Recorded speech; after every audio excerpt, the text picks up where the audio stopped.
बिस्मिल्लाहिर्रहमानिर्रहीम। अस्सलाम वालेकुम नाज़रीन कराम, मैं हूं मखदूम शहाबुद्दीन और आप देख रहे हैं मेरा फेसबुक और यूट्यूब चैनल। उम्मीद करता हूं आप सब लोग बखैर आफियत होंगे और जहां भी होंगे अपने अहले खाना समेत खुश भी होंगे और महफूज भी। नाज़रीन कराम, रात गए इमरान खान को तोशा खाना केस के बाद एक और केस में भी गिरफ्तार कर लिया गया है। इमरान खान की एक और गिरफ्तारी डल चुकी है और ये केस तोशा खाना केस से बहुत ज़्यादा संगीन है, बहुत ज़्यादा संगीन नौयत का केस है। और इस सब के अंदर अब जबकि जो केसेस हैं वो लगने हैं और मामलात आगे बढ़ने हैं और जो तोशा खाना है उसका पूरे का पूरा पोस्टमार्टम होना है अदालत में, उससे पहले ही ये साइफर वाले मामले में इमरान खान साहब को अरेस्ट कर लिया गया है। इस हवाले से डिटेल्स हैं।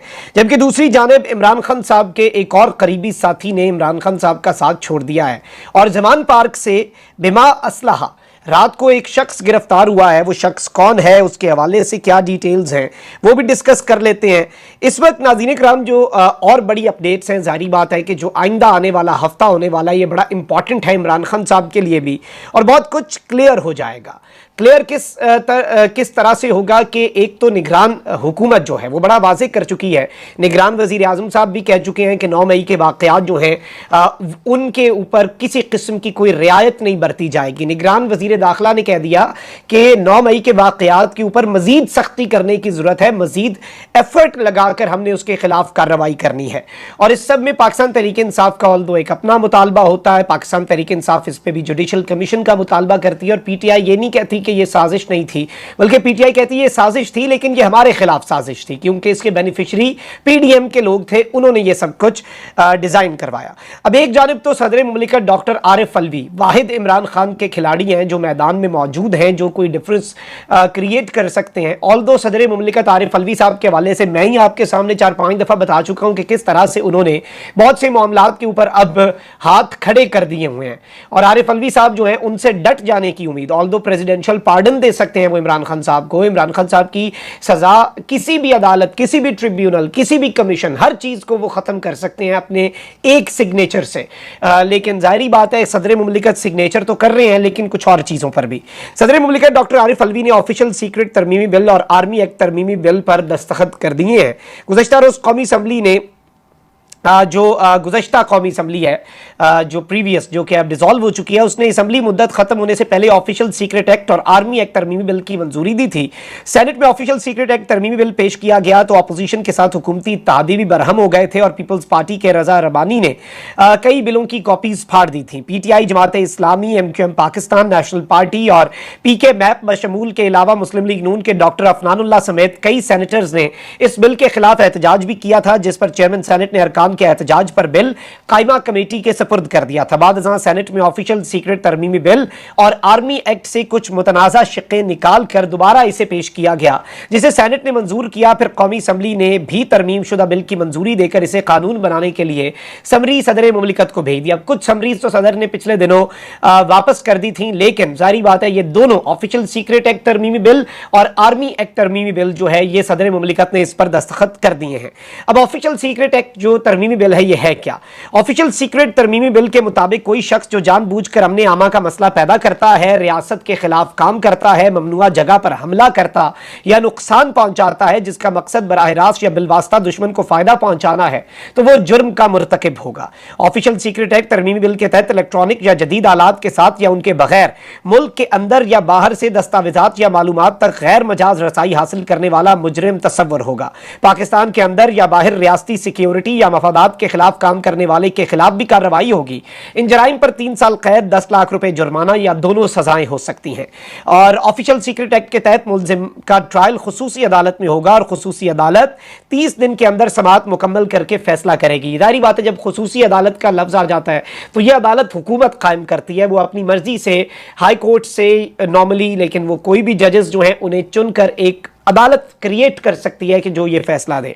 अब एक ये ऑफिशियल सीक्रेट एक्ट तरमीमी बिल है, वहीं दूसरी जानिब मैं आपको बता देता हूं आर्मी एक्ट। इसके मुताबिक कोई भी फौजी एहलकार रिटायरमेंट, इस्तीफे या बरतरफी के 2 साल बाद तक सियासी सरगर्मी में हिस्सा नहीं लेगा, जबकि हसास ड्यूटी पर तैनात फौजी एहलकार या अफसर मुलाजमत खत्म होने के 5 साल तक सियासी सरगर्मियों में हिस्सा नहीं ले सकेगा। इसके मुताबिक खिलाफवर्जी करने वाले एहलकार को 2 साल कैद बामुशक्कत की सजा होगी, जबकि हाजिर सर्विस या रिटायर्ड फौजी एहलकार डिजिटल, इलेक्ट्रॉनिक या सोशल मीडिया पर कोई ऐसी बात नहीं करेगा जिसका मकसद फौज को स्कैंडलाइज करना या फौज की तज़हीक करना हो। जुर्म करने वाले के खिलाफ आर्मी एक्ट के तहत कार्रवाई होगी। सजा इलेक्ट्रॉनिक क्राइम एक्ट के तहत होगी। आर्मी एक्ट के तहत कोई हाजिर सर्विस या रिटायर्ड एहलकार अगर फौज को बदनाम करे या इसके खिलाफ नफरत अंगेजी फैलाएगा, उसे आर्मी एक्ट के तहत 2 साल कैद और जुर्माना होगा। आर्मी एक्ट सेक्शन 26A में एक नए सेक्शन का इजाफा कर दिया गया है, जिसके मुताबिक सरकारी हैसियत में हासिल शुदा मालूमात जो पाकिस्तान और अफवाज की सिक्योरिटी और मफाद से मुतल्लिक हो अफशा करेगा, उसे 5 साल कैद बामुशक्कत तक की सजा होगी। अलबत्ता आर्मी चीफ या बाइख्तियार अफसर की जानिब से मंजूरी के बाद गैर मजाज मालूमात देने पर सजा नहीं होगी। राज अफशा करने वाले शख्स को आर्मी एक्ट और ऑफिशियल सीक्रेट एक्ट के तहत निपटा जाएगा। तो ये एक बड़ी डेवलपमेंट है जो सामने आई है और सदर मुमलिकत ने इन दोनों बिल्स पर दस्तखत कर दिया। ये नाफिजुल अमल हो चुके हैं। अच्छा, वहीं दूसरी जानिब कुछ और बड़ी डेवलपमेंट्स भी हैं। पाकिस्तान तहरीक इंसाफ के लोगों के ऊपर एक नया क्रैकडाउन ऑलरेडी शुरू हो चुका है। शाह महमूद कुरैशी साहब को उठा लिया गया, एक लगारी साहब है सेनेटर, उनके बेटे को अगवा कर लिया गया। अब साबिक गवर्नर खैबर पख्तूनख्वा और पाकिस्तान तहरीक इंसाफ के रहनुमा शाह फरमान ने इंतखाबी सियासत से दस्तबरदारी का ऐलान कर दिया है और अपने वीडियो बयान में शाह फरमान ने कहा कि खानदान समेत आइंदा इंतखाबात में हिस्सा नहीं लूंगा। PTI की क़यादत को बताना चाहता हूं कि अपने हल्के और वर्कर्स के लिए छोड़ रहा हूं। ना मेरा भाई, ना बेटा और ना मैं इलेक्शन में हिस्सा लेंगे। सियासत मेरा जरिया मुआश नहीं है। उन्होंने कहा कि PTI की क़यादत भी अपने हल्के वर्कर्स के हवाले कर दें। शाह फरमान का कहना था कि वो लोग जिन्होंने PTI के वर्कर्स के खून पसीने पर अपने खानदानों को आगे किया, वो मेरे खिलाफ साजिश कर रहे हैं। इन्होंने पैसे बनाए, मनी लॉन्ड्रिंग की, इनके यूरोप और लंदन में घर हैं। उन्होंने कहा कि पार्टी में मुझसे खाइफ अफराद मेरे खिलाफ साजिशें कर रहे हैं। शौकत यूसुफजई, फैसल सलीम और मुझ पर इल्ज़ाम लगाया कि हम गद्दार हैं, हम तीनों नाकोर कमेटी में हैं और नाइब वकला में से हैं। ये सोचा समझा मंसूबा है जो नाकाम होगा। बाद शाह फरमान ने एक और वीडियो बयान भी जारी किया। ऑल्दो ये इमरान खान साहब के बड़े पुराने साथी हैं, इन्होंने फिर बाद में एक और वीडियो बयान जारी करके कहा कि मैं इमरान खान का साथी था और रहूंगा, ना मैंने सियासत छोड़ी है और ना पार्टी, मेरी पार्टी के लिए खिदमत जारी रहेंगी। मतलब ऑब्वियसली वो कंफ्यूज लग रहे थे। अब उनके मुताबिक इससे जो समझ आ रही है कि वो इलेक्टोरल पॉलिटिक्स में हिस्सा नहीं लेंगे, इलेक्शन कंटेस्ट नहीं करेंगे, इससे ये समझ आ रही है। अच्छा, रात को एक और खबर आई है कि लाहौर जमान पार्क में पाकिस्तान तहरीक इंसाफ के चेयरमैन इमरान खान की रिहाइशगाह के करीब मशकूक शख्स को गिरफ्तार किया गया। पुलिस के मुताबिक जमान पार्क में तैनात पुलिस एहलकारों ने मशकूक जानते हुए मुलजिम को रोक कर उसकी तलाशी ली। पुलिस ने बताया कि तलाशी के दौरान मशकूक शख्स से 9mm पिस्तौल और 10 अदद गोलियां जो हैं वो बरामद हुई। पुलिस का कहना है कि मशकूक शख्स को हिरासत में लेकर थाना रेस कोर्स मुंतकिल कर दिया गया है।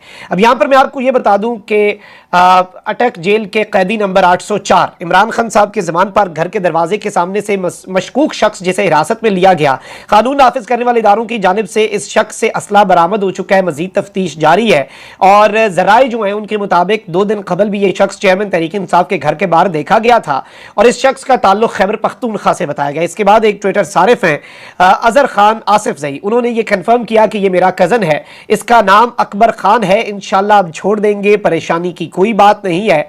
और इस सब के अंदर ये बताया है कि जमान पार्क के करीब दोस्त है, इसके यहाँ गया था और ये इमरान खान साहब के हवाले से इसका इस तरह का कोई ताल्लुक नहीं। अब ऑब्वियसली इसमें हर पहलू से तहकीकात तो होनी चाहिए।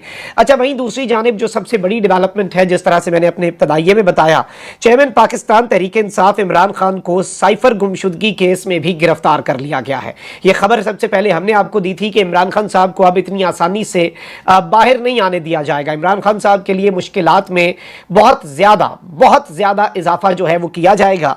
अब यहाँ पर मैं आपको ये बता दूं कि चेयरमैन PTI तोशाखाना केस में इस वक्त अटक जेल में 3 साल कैद की सजा काट रहे हैं। विफाकी तहकीकाती एजेंसी FIA ने शाह महमूद कुरैशी साहब को भी कल गिरफ्तार किया और इस वक्त चेयरमैन PTI और शाह महमूद कुरैशी जो कि वाइस चेयरमैन PTI हैं, उन दोनों के ऊपर साइफर केस में FIR दर्ज हो चुकी है।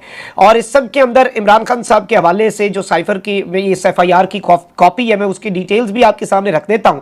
बेसिकली ये जो FIR है ये इन दोनों के खिलाफ हुई है, चेयरमैन और वाइस चेयरमैन के खिलाफ। 15 अगस्त को ये FIR दर्ज की गई और मुकदमा ऑफिशियल सीक्रेट एक्ट के के तहत दर्ज किया गया। इसके मतन के मुताबिक इमरान खान और शाह महमूद कुरैशी यानी कि फॉर्मर प्राइम मिनिस्टर और फॉर्मर फॉरेन मिनिस्टर ने साइफर में मौजूद इत्तलात गैर मजाज अफराद तक पहुंचाई, हकाइक को तोड़ मरोड़ कर पेश किया गया और ये सारे मामले हुए।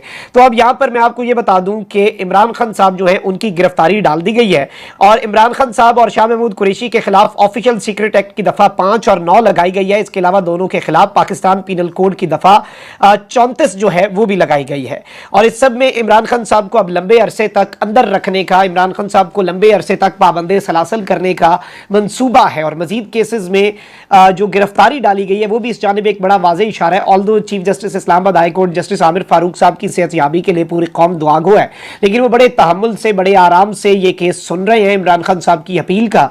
और जितनी तेजी से जज हुमायूं दिलावर साहब ने फैसला दिया इमरान खान साहब के खिलाफ, इमरान खान साहब के हक में अगर फैसला आया तो उतनी डिले से आएगा, लेकिन उससे पहले ही एक और केस के अंदर इमरान खान साहब की गिरफ्तारी डाल देना इस जानिब एक बड़ा वाज़ेह इशारा है, एक बड़ा क्लियर इंडिकेटर है कि इमरान खान साहब को इतनी आसानी से बाहर नहीं निकलने दिया जाएगा। और अब जो केस और जो दफात लगाई गई हैं वो इंतहाई सख्त और इंतहाई सीरियस है। इससे इमरान खान साहब के आसाब तोड़ना भी मकसूद है, इससे एक मैसेज देना भी कि आप देख लें, इस केस में अगर आपको उम्मीद लगी हुई है कि तोशा खाना में आप छूट जाएंगे तो हमने तो साइफर में पकड़ लिया, बाकी सारे केसेस जो हैं वो भी इन्होंने बिल्कुल 99% कंप्लीट किए हुए हैं। 9 मई के वाकयात के 7-8 केसेस के अंदर अब बुरी जमानतें मनसूख हो चुकी हैं। उसके अलावा आप देखें कि नैब का 190 मिलियन पाउंड वाला जो अलकादर यूनिवर्सिटी ट्रस्ट वाला या फिर नेशनल क्राइम एजेंसी वाला केस है उसके अंदर इमरान खान साहब की जमानतें मनसूख हो चुकी हैं। ऑल्दो इस सब के ऊपर सुप्रीम कोर्ट ऑफ पाकिस्तान से रुजू किया गया है, लेकिन जितनी उम्मीदें डॉक्टर आरिफ अलवी साहब से हैं उतनी ही उम्मीदें लोगों को सुप्रीम कोर्ट ऑफ पाकिस्तान से ही हैं। जिस तरह से आप देख लें कि बहुत से केसेस के अंदर chief justice of Pakistan justice Umar Ata Bandial बहुत सी जगहों पर स्टैंड भी लेते हैं, लेकिन बहुत सी जगहों के ऊपर वो बैकफुट पर भी आ जाते हैं चीफ जस्टिस साहब। और बहुत सी जगहों पर बड़ा होम्योपैथिक किस्म का जो फैसला है वो भी दे दिया जाता है। और बहुत से ऐसे दबंग फैसले जिन पर अमल दरामद नहीं करवाया जाता उनसे भी जुडिशल ऑर्डर्स जो हैं उनकी कदर व मंजिलत जो है या फिर उनकी जो अहमियत है वो बहुत ज़्यादा घट जाती है और उसकी वक़्त नहीं रह जाती। और एक प्रेसिडेंट सेट हो चुका है कि जुडिशल ऑर्डर्स 14 मई के जब इलेक्शन का फैसला उसके ऊपर इंप्लीमेंटेशन हुई और फिर सजा जजा भी नहीं हुई ना, ये सबसे बड़ा मसला था। तो ये इंपॉर्टेंट चीज़ है ऑब्वियसली जो आपके सामने रखनी थी। कमेंट सेक्शन में राय का इजहार ज़रूर करें। अपना बहुत ख्याल रखें। अल्लाह निगहबान। पाकिस्तान जिंदाबाद।